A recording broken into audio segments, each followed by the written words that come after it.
Narito tayo ngayon upang matunghayan ang nagiinit, nagbabaga at talaga namang usap-usapan at nagtitrending na latest issue ni Ate Erica.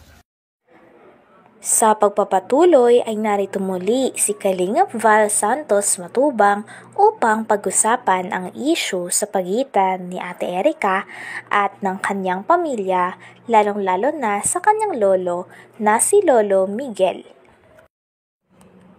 Dito nga ay pinamukha din ni Kalingap Val na talagang ginapang daw at siniraan ni Ate Erica at ni Sheila May ang buong kalingap sa ibang tao, lalong-lalo na sa mga manonood.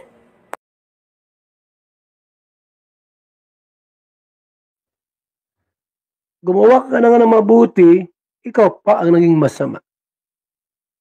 Yan ang nangyari sa pera ni John A.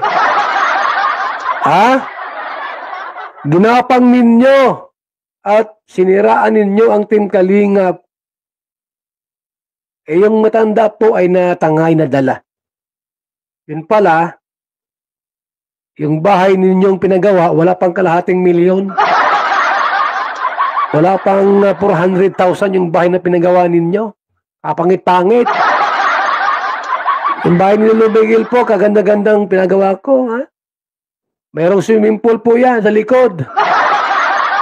Yan mga yung bahay ninyo dyan, nakita ko, wala pang kalahating milyon yung bahay na pinagawa ninyo.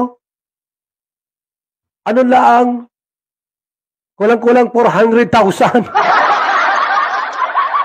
Mukhang pera ay, bahala kayo dyan kung mga ayon yung lumapit sa inyong lolo at humingi ng tawad. Sapagkat digital na po ang karma ngayon, mabilisan. Dati ang karma, taon ang binibilang. Ngayon po ay oras na lang at araw. So, ang aking payo po sa inyong magkapatid ay lumapit kay Lolo Migs at humingi ng tawad sa inyong ginawa sa kanya. Para yung karma po, matigil na. Yung karma ay matigil na. Ay shout out po sa ating lahat. Magandang umaga, tanghali at gabi. Sa mga nagpakulay po sa ating live, shout out at maraming salamat. At paluma na nga ang bahay nila. Kay Lolo Miguel, wala pang pintura. Gagawin pa lang. Bili ako ng kotse. Para mayroon siyang service. Yayaman si Lolo Miguel. Hello sa ating lahat mga kalingap. At di na ako nag-imik, nagsalita. Ayan na, lumabas na po yung tunay na. Sabi nga ni Kalingap Val ay wala pa daw siyang masyadong ginagawa. Talagang ang katotohanan ay lumabas lang daw talaga ng kusa. Talagang hindi nga daw siya naglalabas ng mga impormasyon noon. Ngunit talagang sila Ate Erica na mismo ang naglaglag sa kanilang sarili at nagsira ng kanilang image sa mga manonood. Hello sa ating lahat mga kalingap. At di na ako nag-imik, nagsalita. Ayan na, lumabas na po yung tunay na ugali nila. Ibig sabihin po, totoo tayo. Yung kinampihan natin na si Lolo Migs ay totoo. At hindi nagbubulaan. Ang kinampihan ng e-lovers ni Tunyakaw Torres ay hindi totoo. Ayan, nag-away-away na sila. Kaya ang payo ko po sa team ng e-lovers, baguhin nyo ang pangalan. Huwag ng e-lovers. M-lovers na.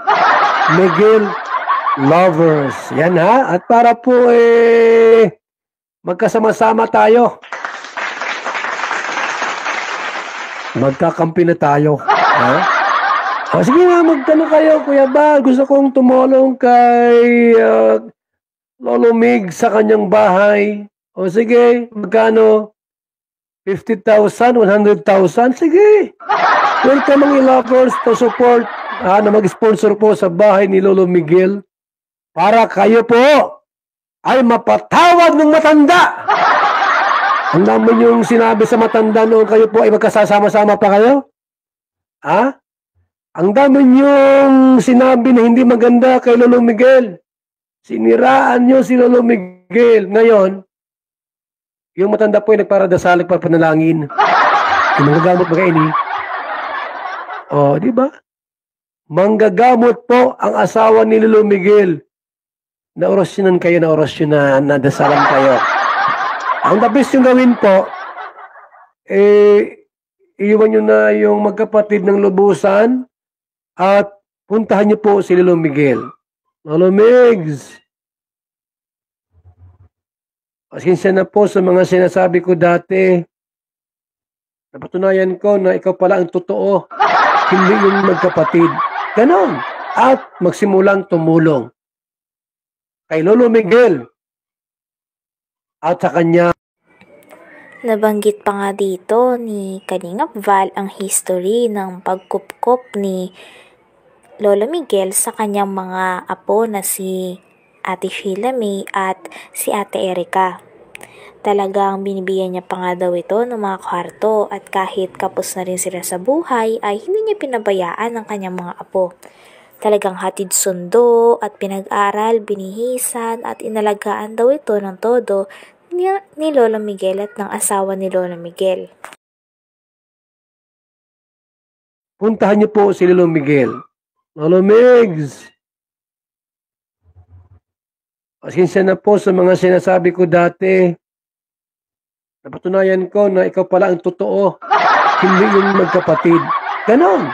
At magsimulang tumulong kay Lolo Miguel at sa kanyang mga pamangkin. Ayan po, yung mga pamangkin ni Lolo Miguel, doon nakatira.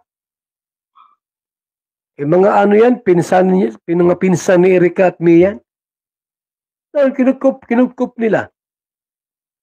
Yung dalawang pamangking dalagita, kinupkup nila mga kalinga ni Lolo Miguel. Okay, yung bahay po nila ngayon, 2 kwarto. 2 kwarto doon sa pamangkin niyang inampon. Di ba? Ganun siya tumingin sa kanyang mga apo at mga pamangkin. Si Lolo Miguel. Apo na pala niya ito. Itong dalawang nasa kanya. Kinupkup niya po. Tulad nila May at Erica. Kinupkup niya. Sapagkat si Lolo Miguel po ay mayroong mabuting puso at mapagmahal sa kanyang mga apo at kamag-anak. Anong ginawa ninyo?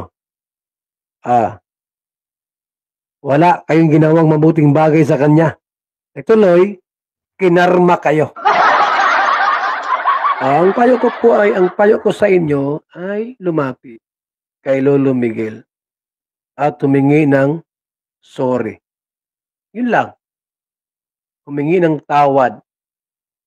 Para yung karma po, yung karma, digital karma ay matigil po sa inyo. Maraming salamat po sa ating lahat mga kalingap. Ako muna po ay pangsamantalang magpapaalam sa ating pong live ngayong gabi. Dahil wala nang nagpalipad. Thank you so much. Mabuhay po. God bless mga kalingap. Babay muna sa ating lahat. Salamat po sa mga nakatune in sa ating live. Hanggang dito na lamang muna ang ating nag-iinit, nagbabaga, pinag-uusapan at talaga ng mga nagtitrending na latest issue ni Ate Erica. Maraming salamat sa inyong panunood. Hanggang sa muli. Bye!